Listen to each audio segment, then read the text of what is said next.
Hey guys, welcome back. In this video we're going to see how Maya lights work, and more importantly how the Maya lights work in each of the two renderers. We're going to go over the Hardware 2.0 renderer because it's the fastest, and the Arnold renderer because it's the renderer that renders out more realistically. Here we go guys. The lights, you can find them in the rendering tab, the rendering menu shelf, and here they are. We've got the ambient light, directional light, point light, spotlight, area light, and volume light. I really only use the four from the directional, point, spot, and area lights. We're going to go over all of the lights, but most effectively the ones that I use for production are the directional light, the point light, the spotlight, and the area light. You can also find them here under the create tab, under the lights. There they are, all the same, but I'll just grab them from here. And so I'm going to click on the ambient light, and I'm going to move it slightly up on top of that sphere, and you see no effects because we have to turn on the lights in the scene. And so up here in the viewport, remember that when we hit keyboard shortcut number 4, that's our wireframe mode, which is this one. 5 is solid shaded, which is this one, shaded. And then 6 is textured. I don't have any textures on here, so that's this one. And then 7 is using the scene lights, use all lights. We're going to turn on the shadows as well, so we can see the shadows right there. So right now we're seeing textures and lights. And let me delete this one. So you can see when we turn on use scene lights, everything goes black because there are no lights. As soon as we add a light, the scene gets lit. But you can see how this one with the Maya Hardware 2.0 lighting, it's really not a usable light. It just makes everything flat. And this is in the Hardware 2.0 render, but let's change this to Arnold and render it. And you can see that there's nothing in there unless I crank up the intensity, and still nothing. And there is no Arnold. There is no Arnold tab. So I'm not going to use this one. I'm going to delete it. I think mostly this is for the software, Maya software. But anyways, our first light is the directional light. This directional light acts like the sun. The icons are confusing. A directional light has these 3 little arrows, but it really acts like the sun. The light is not affected by the position at all. The light is only affected by the rotation. Only by the rotation, and it acts like the sun. So a directional light, unlike the light rays here that are going in different angles, the directional light acts like this.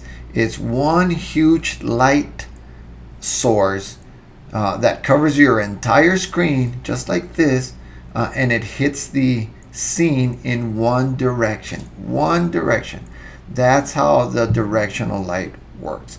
So not really like the sun, but like the sunlight. So again, the directional light is only affected by rotation. Again, it is not affected by the position. I can move this all day long, even below my scene, and it's not affected by the position. Only the rotation affects it. And if we want to render it in Hardware 2.0, you can see that the scene looks exactly like what the viewport is showing. And so if we render it in Arnold though, you see it's very, very dark. Each light comes with an Arnold tab, and the Arnold is affected by the exposure. So if we hit 2 here in the exposure, re-render it in Arnold, now we're seeing what we're seeing on the screen.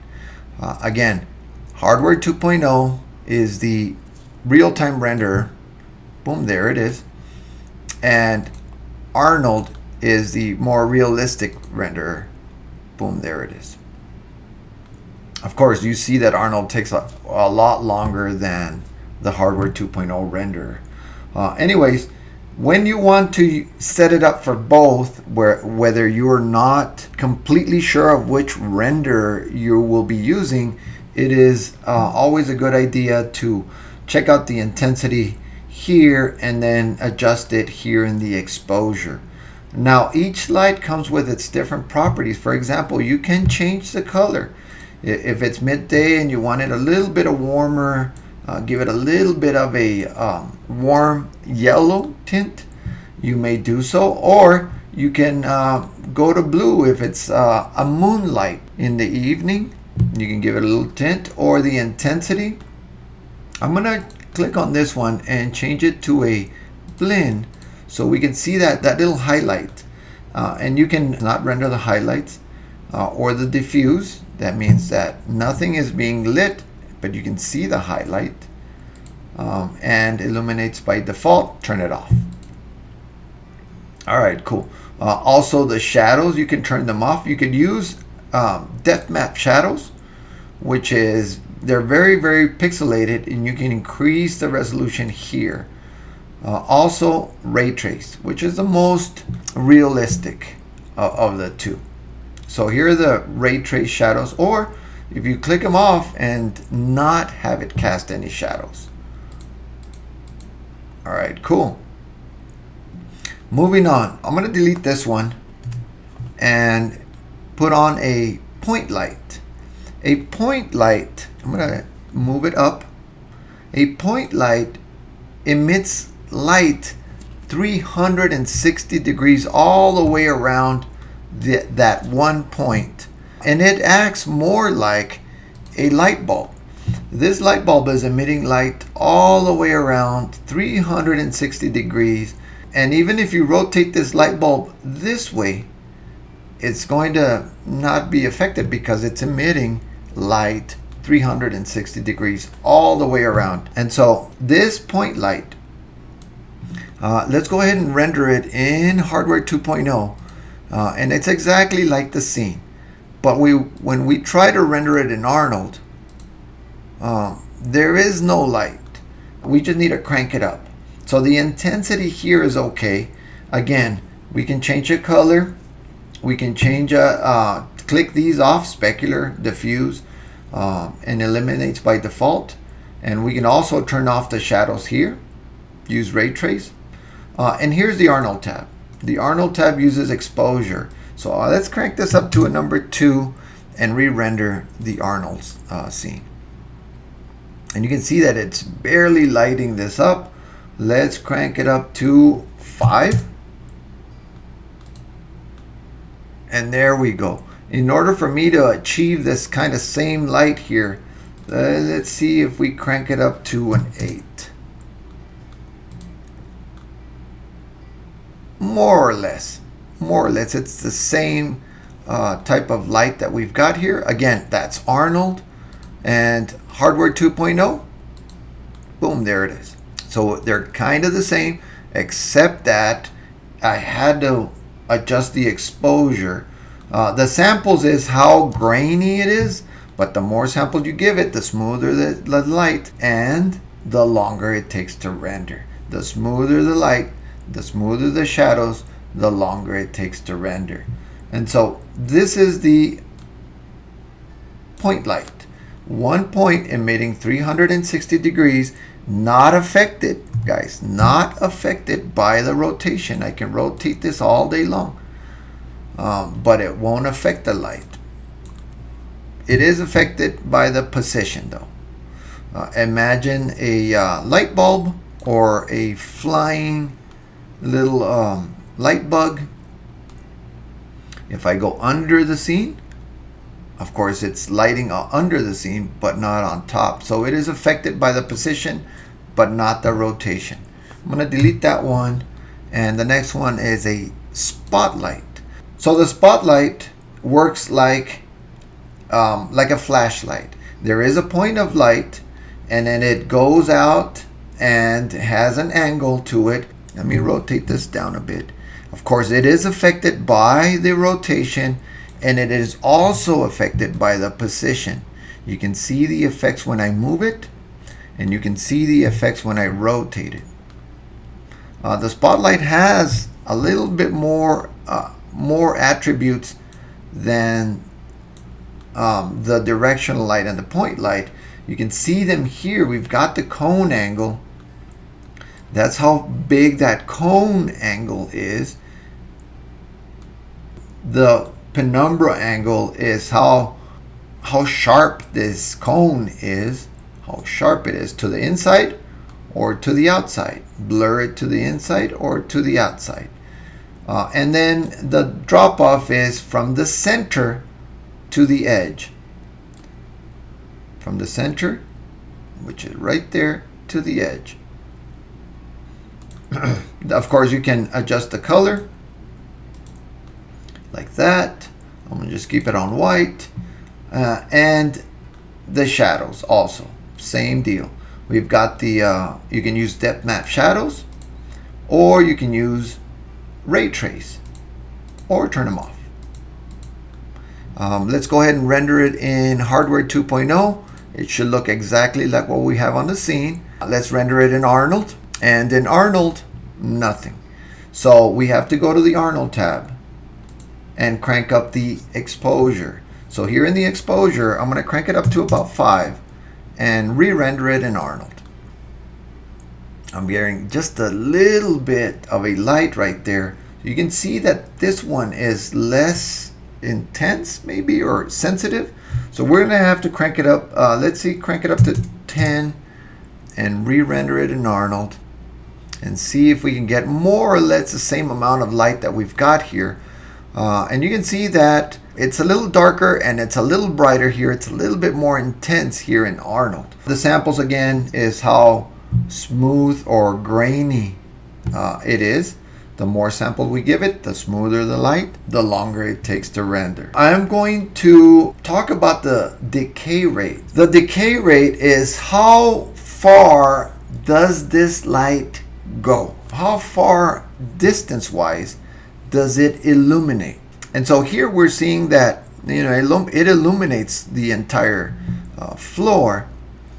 But if we put the decay to quadratic or linear, you can see that it's barely lighting this up, and it gives it a more realistic feel because lights don't go forever. Lights illuminate only to a certain distance. And so we have to crank up the intensity even to about 20. Let's crank this up to about 20. And it is more realistic, more like the Arnold. See, now I'm getting that hot spot, whereas over here it's not lighting as well. So it just adds a little bit of realism here with the decay rate. All my other properties are the same. Let's go ahead and render it in Hardware 2.0. Boom, really fast. And Arnold, you can see that now it's a little bit different. Now we have to crank down the exposure. It's from 10, let's go back to 5. See what happens. Re-render it. And now we're seeing what we're seeing in the scene. And so it's just a matter of setting it up to use both. Now I can use both. I can render the whole scene in Hardware 2.0. Boom, there it is. And if I choose to, if I have time to render it in Arnold, I can choose to render it in Arnold. The last light that I'm going to talk about here is the area light. Now the area light works like a softbox. A softbox is a light that has this box to diffuse the light. It's a diffuser so that it spreads evenly with soft shadows. Professional photographers use these soft boxes all the time, and they come in a variety of shapes. You can get them in round shapes or long rectangle shapes. But the main purpose is so that the shadows are soft and it's lit more diffused. And so here we go. I'm going to delete this spotlight, delete, and I'm going to add an area light. And this is the light that I use the most myself. I am going to make it a little larger, and I'm going to rotate it.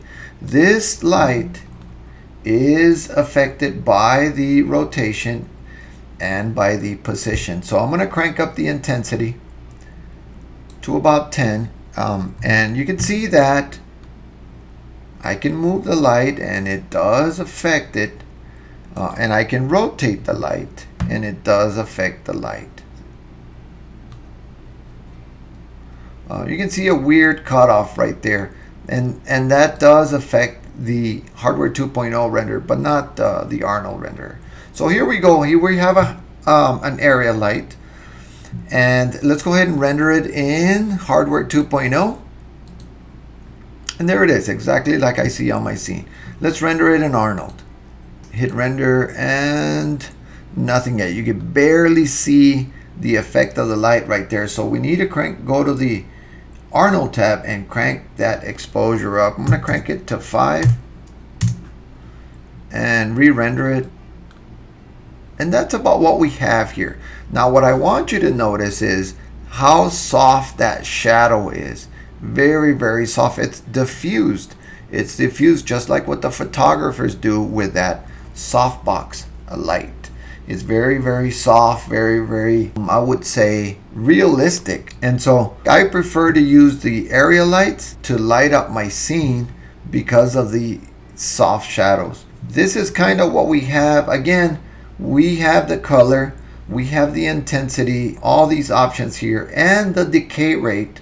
How far does it go? I like to use linear for fast renders and quadratic for a little bit more realistic renders. You can see that boop, it just goes away because it needs more light. It's affecting the distances being affected. So let's go to 50. Oh, and even more than that. Let's go 200. More than that, 500. I'm gonna rotate it a little bit, and let's go to 1,000.